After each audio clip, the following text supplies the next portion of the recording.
जय श्री राम। गीता प्रेस से प्रकाशित कल्याण पुस्तिका एक आती है, मासिक पत्रिका। तो उसमें पहला लेख होता है कल्याण का। पूज्य सेठ जी के अमृतमय वचन होते हैं, ये कल्याणकारी वचन। तो उसी का मैं इसमें पाठ कर रहा हूँ। ये चेतावनी के संबंध में है।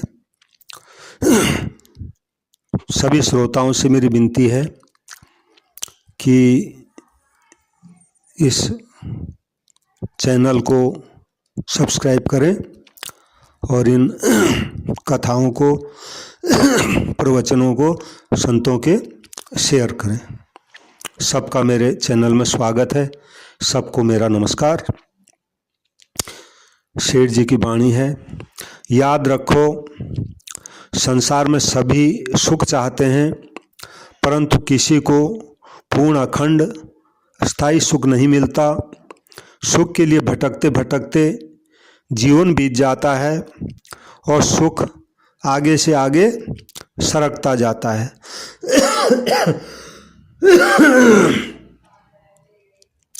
इसका कारण यही है कि मनुष्य जिन प्राकृतिक वस्तुओं से सुख चाहता है उनमें वह पूर्ण अखंड स्थायी सुख है ही नहीं जो वह चाहता है।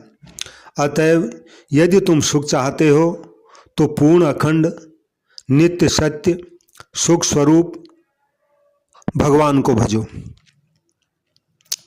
याद रखो किसी को कोई वस्तु वहीं से मिलेगी जहाँ वह होगी। हम बालू में से तेल निकालना चाहें या जल में से घी निकालना चाहें तो हाथ निराशाई लगेगी, क्योंकि बालू में तेल नहीं है और जल में घी नहीं है। तेल के लिए तिल, सरसों आदि तिलहन पदार्थों की और घी के लिए दूध की आवश्यकता होगी। इसी प्रकार पूर्ण अखंड नित्य सुख एकमात्र भगवान में ही है, वही अनंत सुख सागर हैं। अतएव तुम यदि सुख चाहते हो तो उन भगवान को भजो। राम।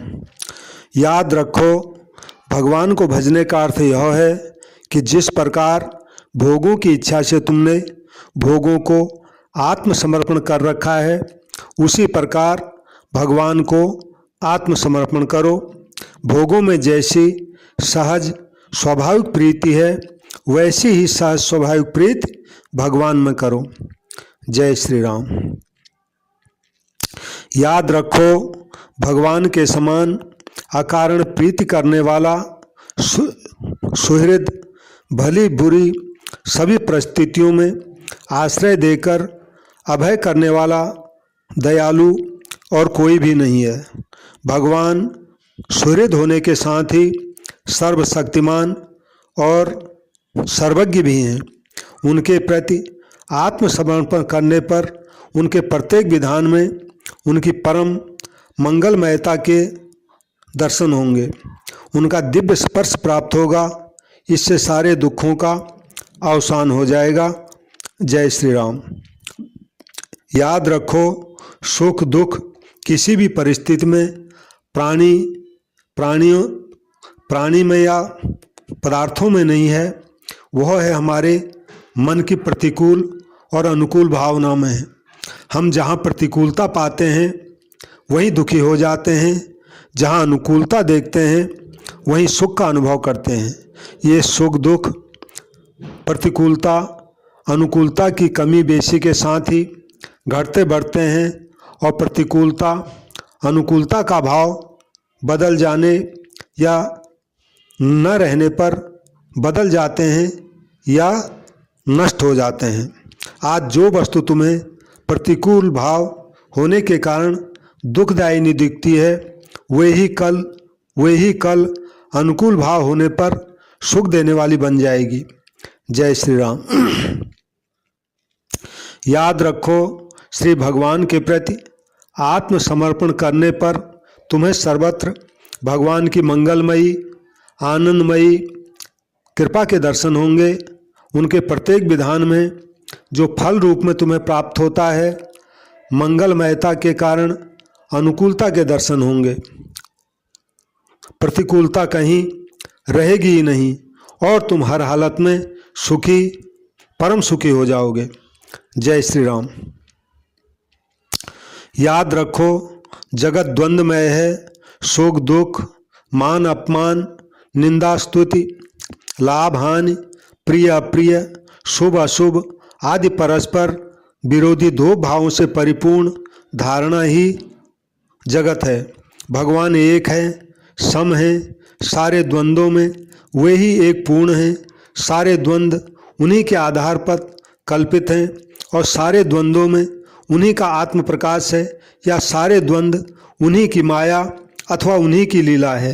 हैं एकमात्र वे ही, यानी सब रूपों में वही हैं।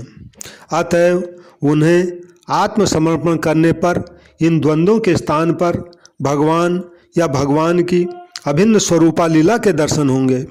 सुख दुख दोनों ही का ही सर्वथा अभाव हो जाएगा और तुम उस आत्यंतिक सुख को, जो द्वंद्वातीत और भगवत स्वरूप है, उसको प्राप्त हो जाओगे।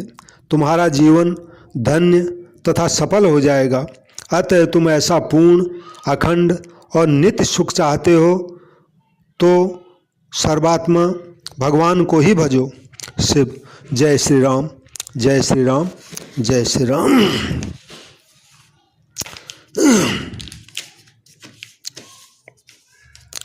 एक कहानी इसमें भेजी है जो प्रकाशित हुई गीता प्रेस में। श्री शिव कुमार गोयल जी ने ये भेजी है, शायद पिलखुआ के थे।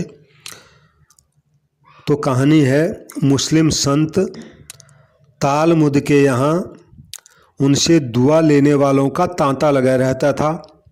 उनके विषय में दूर दूर तक यह धारणा थी कि जिसे वह खुश होकर देख लेते थे उसका दुख दूर हो जाता है। याकूब नामक व्यक्ति दुर्व्यसनी बेटों तथा पारिवारिक कलह के कारण बहुत दुखी तथा चिंतित रहता था। वह कई बार आत्महत्या का प्रयास भी कर चुका था, किंतु जैसे तैसे हर बार बच जाता था। वह जीवन से पूरी तरह निराश हो चुका था। याकूब ने सोचा, यदि संत तालमुद की उन पर कृपा दृष्टि पड़ जाए तो शायद उसके दुखों का अंत हो जाए। एक दिन याकूब खोजता खोजता संत के पास पहुंच गया। संत तालमुद एक झरने के किनारे बैठे हुए घास पर फुदक रही चिड़ियों को दाना चुगा रहे थे।